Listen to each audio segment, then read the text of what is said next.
kuna eh, mama mmoja ambaye alikuwa na binti, lakini huyo mama alizaa nje, tuseme alizalishwa na mwanamume ambaye hawakuoana.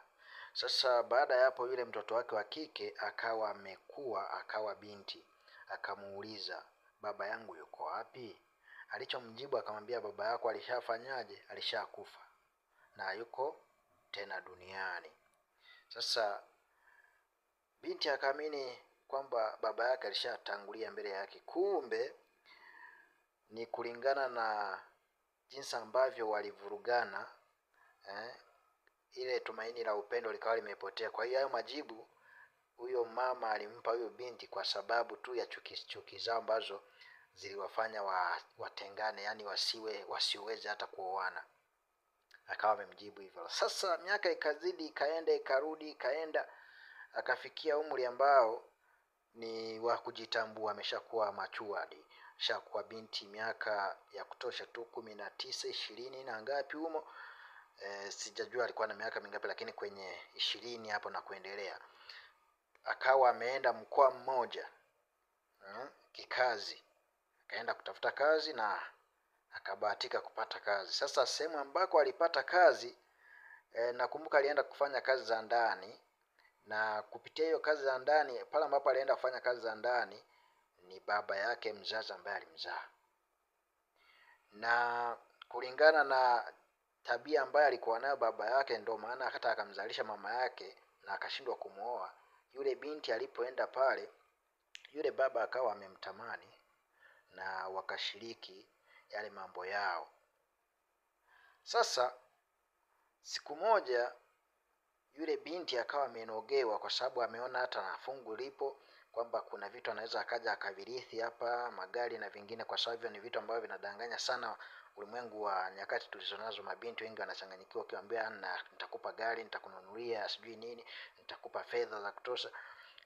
Ikawa imemchanganya, akamwambia mama yake huko kwamba mimi sasa natamani niolewe na huyu niliyempata, kwa sababu naona ananijali, ananipenda, japo nilikuja hapa kama sehemu ya kufanya kazi za ndani, lakini mimi naona angalau niwe na huyu, kwa sababu ana mke na watoto wake wameshakuwa, na mimi sio ni ubaya wake, kwa sababu naona ananikea vizuri tu,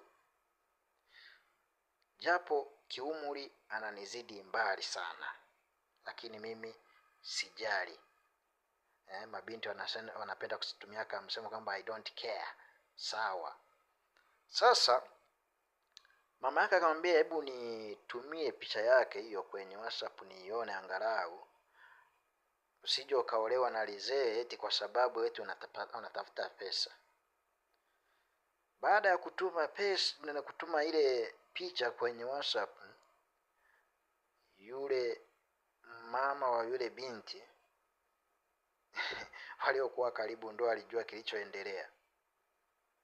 Lakini kwambie, baada ya hapo alikuja kumtafuta yule binti, yule mtoto wake, akamwambia njoo nyumbani, kuna dharura hivi na hivi na hivi na hivi na hivi. Akamwambia yule ni baba yako mzazi. Sasa swali likarudi, wewe ulishawahi kuniambia kwamba mimi baba yangu alikufa?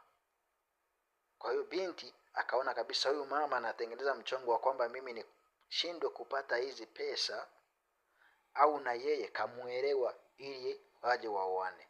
Sasa unaona hilo jambo, binti hakuamini kwamba yule kweli ni baba yake. Akafikiri kwamba kwa sababu mama yake anavijitabia vya kupenda, huenda naye kamuelewa huyu mzee ili aje apite amzunguke ili awe naye katika mahusiano. Kumbe ni ukweli. Sasa niambie, unaweza ukawa unaona mambo yanazunguruka, lakini mwisho wake hakuna jambo ambalo halina mwisho.